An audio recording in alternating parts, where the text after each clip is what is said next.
الحمدللہ رب العالمین والصلاة والسلام علی سید المرسلین جزا اللہ عنا سیدنا و مولانا محمد صلی اللہ علیہ وسلم وما ہوا اہلہ۔ آج انشاءاللہ عزوجل فیضان نماز کا تیسرا درس ہوگا۔ انشاءاللہ عزوجل اس میں سے کچھ سنیں گے۔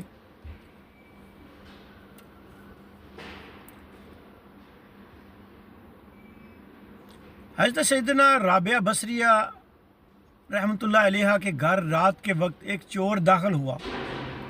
اس نے ہر طرف تلاشی لی لیکن سوائے ایک لوٹے کے کوئی چیز نہ پائی۔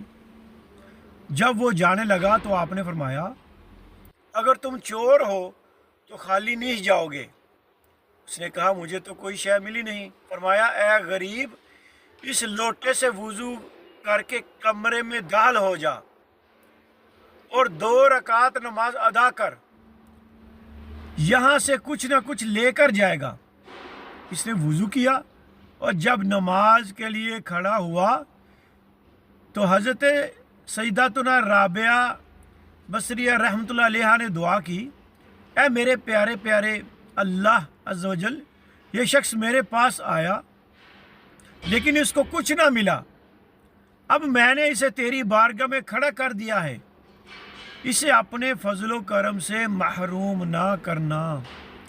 اس چور کو عبادت کی ایسی لذت نصیب ہوئی کہ رات کے آخری حصے تک وہ نماز میں مشغول رہا۔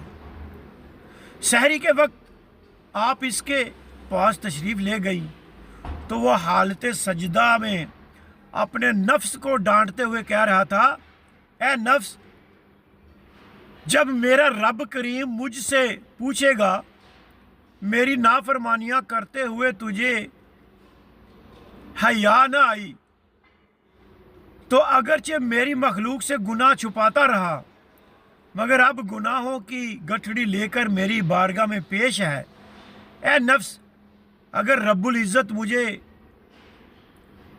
عتاب یعنی ملامت کرے گا اور اپنی بارگاہ رحمت سے دور کر دے گا تو میں کیا کروں گا؟